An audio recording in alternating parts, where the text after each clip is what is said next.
Halo semuanya, jumpa lagi dengan saya.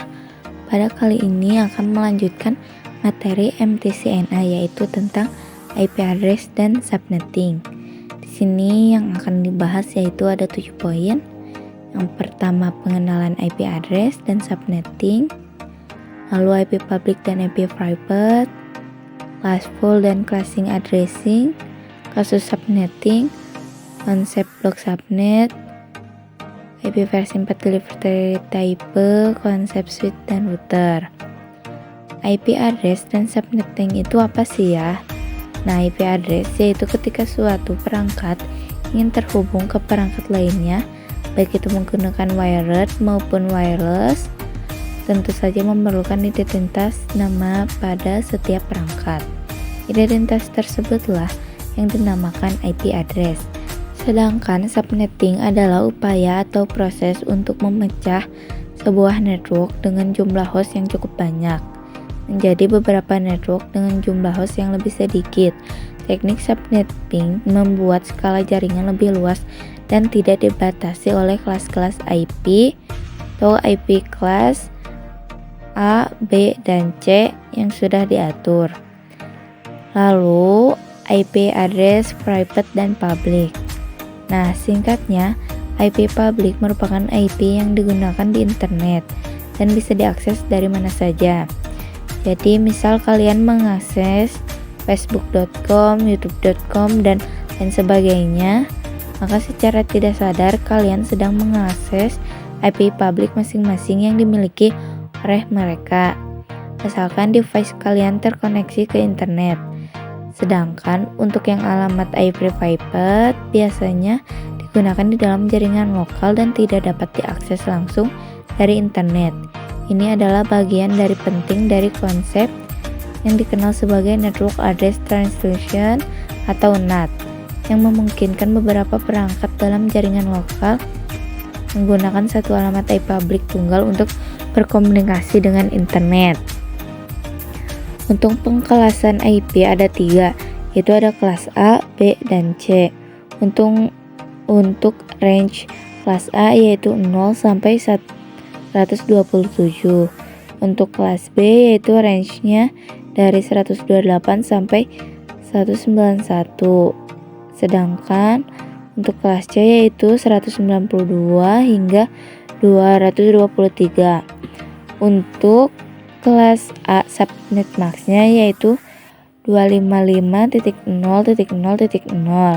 Kelas B subnet max-nya yaitu 255.255.0.0, dan untuk kelas C subnet max-nya yaitu 255.255.255.5.0. Di sini ada yang namanya CIDR atau yang disebut juga prefix. Untuk kelas A, prefixnya itu /8.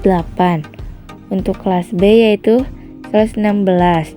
Dan kelas C yaitu prefixnya /24. Di sini ada contoh IP-nya. Langsung saja kita bahas ke kasus subnetting. Misalkan kali ini akan memakai 100 PC. Kita tentukan prefixnya, subnet mask-nya, total IP, IP network, broadcast, dan IP range. Pertama-tama kita cari prefixnya dulu. Cara mencari prefixnya yaitu cari perpangkatan 2 yang melebihi dikit dari host yang diminta, yaitu 2/7 yaitu 128.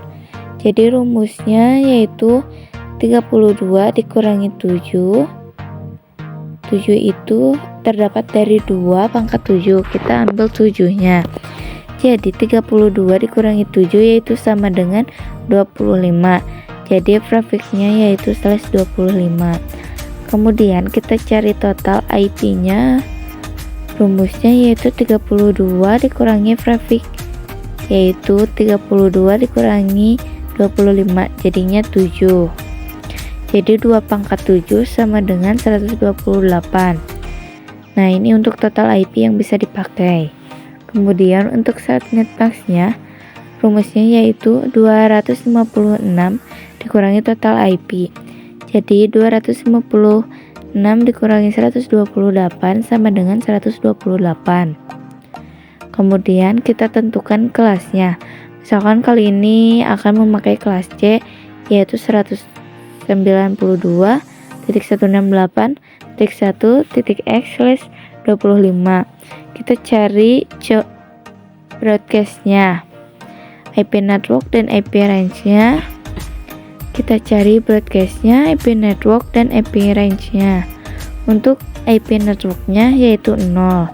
Jadi 192.196.1.0. Oke, kita masukkan terlebih dahulu untuk grafiknya yaitu /25. Saat next mask-nya maka akan menjadi 255.255.255.128. Untuk total IP-nya yaitu 128. Kemudian IP network-nya yaitu 0, jadi 192.168.1.0.